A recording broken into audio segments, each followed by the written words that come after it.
So Chimaev's got a fight. And you guys will remember 2 weeks ago, Luke Rockhold revealed that Chimaev turned him down for a fight. And I told you guys about that fight. I said, guys, I'm just a guy guessing. But I don't think that Chimaev has a problem with the opponent. I think he has a problem with the placement. The fight with Luke was supposed to be a main event.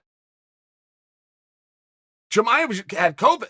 I mean, he thought he was going to die. Those are strong words. He thought he would never fight again. And it all had to do with breathing. He couldn't breathe. It was all respiratory. And he had a case that was really bad. I'm just thinking about that. I'm trying to juxtapose it with a training camp.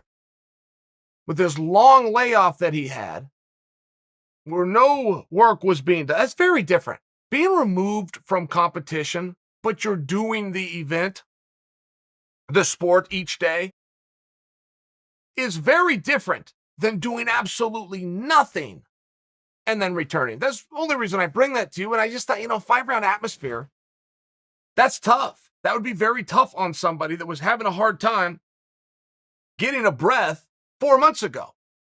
I think that I'm right. I think that ended up being correct because Chimaev's new opponent, which is a hard fight, by the way, is a co-main event spot. They're talking about, it sounds as though this isn't finalized, that will be the co-main event on Blachowicz-Teixeira card. So I feel like that's really the right move. I feel like that's very wise. I think that's very smart. And I would imagine that Chimaev, just being brave, if he gets a call and has to go do something, it's probably very hard for him to say, no, I've got to do this. I got to do less. Like fighters, even if that's true, even if they know it in their heart, it's very hard to have the courage to actually say it to the person on the other end of the phone. You don't want to look scared, unwilling in any fashion, even in a private phone call one-on-one that the guy's never going to out. You just don't want to do it. I think that Chimaev really did the right thing here.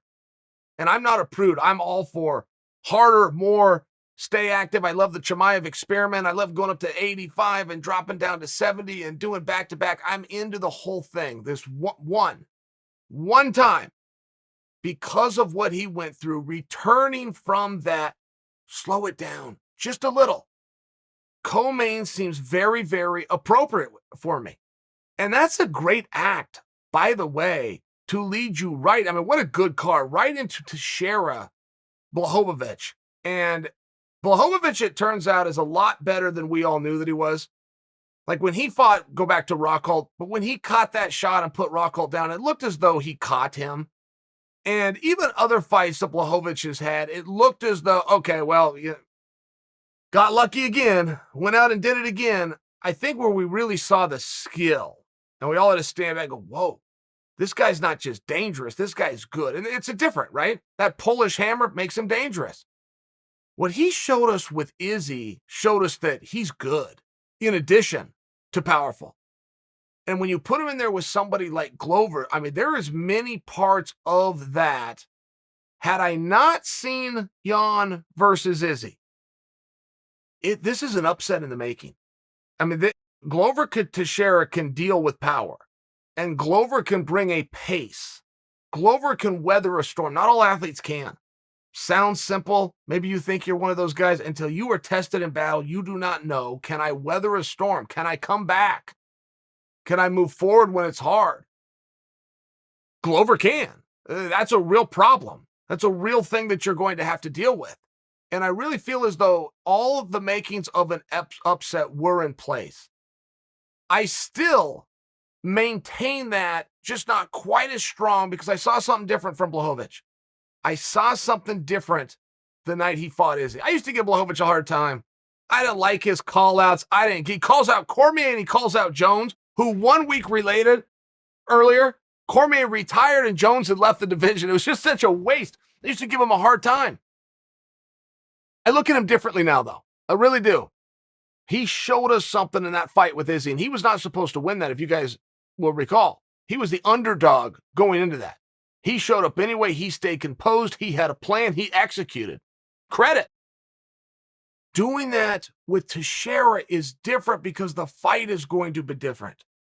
Glover's an excellent wrestler. If anybody's going to be on top of anybody, I would predict for you it's going to be Glover on top of Jan.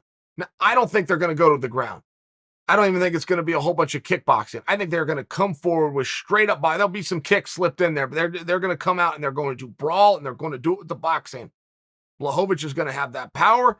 Teixeira is going to have the accumulation. That's how I see this. But if they do go to the ground in a wrestling atmosphere, I think Glover's going to be the one on top. So it's a very different fight for Jan, where he's going to be put in a position, be given an opportunity to show us, the viewer, his critics, the fans, just how damn good he is. And to show us something different. And to show us in those championship rounds that he doesn't have to take you down and control you. He can do other things. Interesting fight. I like the addition of Chimaev. Makes it a pretty fun card.